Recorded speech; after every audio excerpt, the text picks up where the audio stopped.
Hi there, Lindsay here, the Frugal Crafter. Today we're filming on the opposite side of the craft room for some reason. Actually, it's because I just cleaned up, and I typically film here when I am doing my how-to videos, and the camera is like right in front of me, but I moved the camera mount and pushed it up so I can film over here too when I'm just chatting with you, so you have something else to look at behind me instead of what you usually have to look at behind me. Although I did move everything around so it even looks different over there, and I will have a craft room tour coming up in a few days, so make sure you come back for that. But what I want to talk about today is something that's been bugging me, something that I've heard quite a few times on social media, on Facebook, and I don't know if it's said in jest, but it comes across as just kind of mean, and I think I've probably even said it in the past myself, and I don't feel good about it. And the message that I'm talking about is, well, I'm not going to send him a card if he's just going to throw it away. Before, I used to kind of get that. Yeah, obviously, if you're going to put your work into that, obviously someone's going to keep it forever and ever, right? This is an unrealistic expectation. And I think that it holds us back from really sharing with as many people as we want to. I mean, I seem to be in the majority of card makers who make more cards than they can actually send out. And that's kind of a shame that we put our work, our heart and soul into these projects, and then they don't go out to bless somebody else. Even if it's just going to bless them for a day or two, and then they chuck it. Or even if it just blesses them when they open it up in the mailbox and they say, yay, it's not a bill, and oh, this is pretty, and they read it and they enjoy it, even if it's just for a short period of time and they throw it away.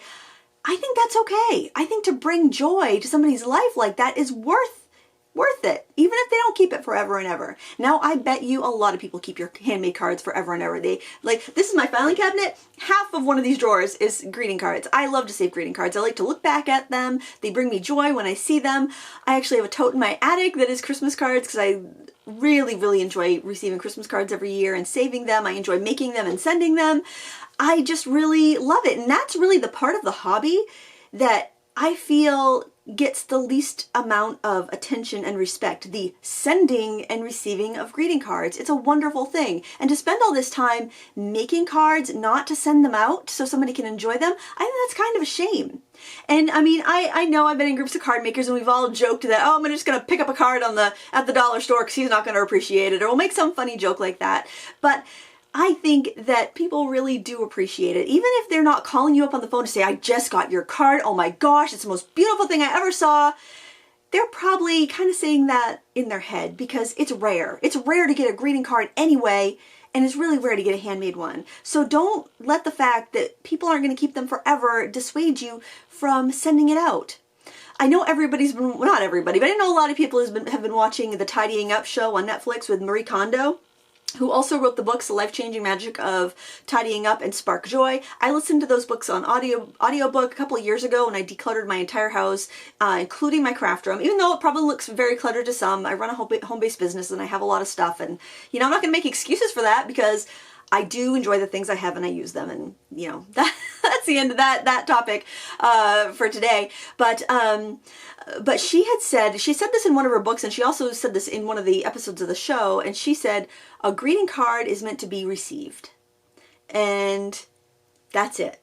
If you want to keep it, if it sparks joy, keep it. If not, it's fine to let it go. And I think we need to understand as card makers that it's okay for other people to let our cards go and not to let that keep us from sharing our love with other people through this hobby. So just as something to keep in mind as you're making cards and maybe thinking that you're not going to send one to so-and-so because he's not going to keep it, or she's not going to keep it, or she's just going to throw it away. One thing I do, if I know somebody's really into recycling and reusing, is I will write my note on a Post-it note and I'll stick that inside the card and I'll say, I'm writing this on a Post-it note so you can reuse this if you want to. Hope you had a wonderful day, or thank you for the gift, or whatever it is. I put that on a Post-it note and I say why, and the person can resend it. And I think that's great because then another person can go on and be blessed by your cards. I know a lot of people, even with Christmas cards, that they don't save their Christmas cards. They take them and they cut them into gift tags and use them next year. Or they cut them and they mount them on blank cards and send them out next year. So people are reusing things. People are enjoying your cards. But even if they're not saving them or reusing them, even if they're only enjoying them for a day or two, don't stop sending cards. Keep sending them because That's how we spread joy. That's how we spread love through our craft. And when we start feeling petty and resentful to who we're sending our cards to, that's not a good feeling. And that's not going to make you want to make more cards, especially as they stack up and you have nobody to send them to. Because if you only want to send cards to people that are going to appreciate the time and the money and the effort you put into them, you've pretty much limited yourself to only sending your cards to other card makers, because we are the only ones that know how much goes into a card. Just like anybody that does any other hobby that we don't do, we don't know what goes into that. But trust me, they do appreciate them. I was talking to a friend of mine the other day, and we were just chatting over a cup of coffee, and she made a remark that she really loved the handmade card I sent her. And she said, you know, they're just as pretty as the ones that I got from the store. And you know, and she and she did not mean this as an insult, but some people could take this as an insult. She did not mean it that way at all. But she had said something like, and you know, that probably only cost you like 50 cents to make, and it warmed my heart more than any of the other cards that I received. I know you could kind of like, I was kind of like, 50 cents. Like, little does she know, especially if you take all the supplies you've ever bought and you divided it up amongst all the cards you've ever made, that could be a scary number, and that could like rival the most expensive handmade card you'd buy in like a boutique card shop. But you know, I just thought that was kind of funny because she was giving a compliment and she was telling me how much she really appreciated that card. But the way it came out might to a card maker sound offensive, but I know that it's not. And it was funny that one of my husband's friends, who's a man, commented that the handmade card that we sent him was the prettiest one on his mantle. And that's just so nice. But not everybody's going to take the time to let somebody know they received a card. I'm guilty of not letting somebody know I've received a card. And I always feel bad about that. Life gets busy and you forget, or the next time you're talking to somebody, you're chatting with them, and then you realize 30 seconds after they go that, oh shoot, I should have thanked them for their card. So I just want to put a little perspective out there. People don't have to save your cards forever. It's okay. It's okay if they throw them away after they've opened them up and gotten a spark of joy and they never look at them again. That's fine. It's fine if they keep them forever and pass them on to their children. That's fine too. Or if they recycle them into other things that are useful for them. But don't stop sending cards because you're afraid that people don't appreciate them. That's kind of like spreading negativity, because we're feeling this pettiness in ourselves, and then we're feeling badly towards other people, and we're seeing other people in a bad light, thinking they don't appreciate us or hobby or appreciate the card itself, or even get any enjoyment out of it. I think anybody gets enjoyment out of a handmade card, or a greeting card at all for that matter. So I guess I'm just repeating myself at this point. That's really all I wanted to say.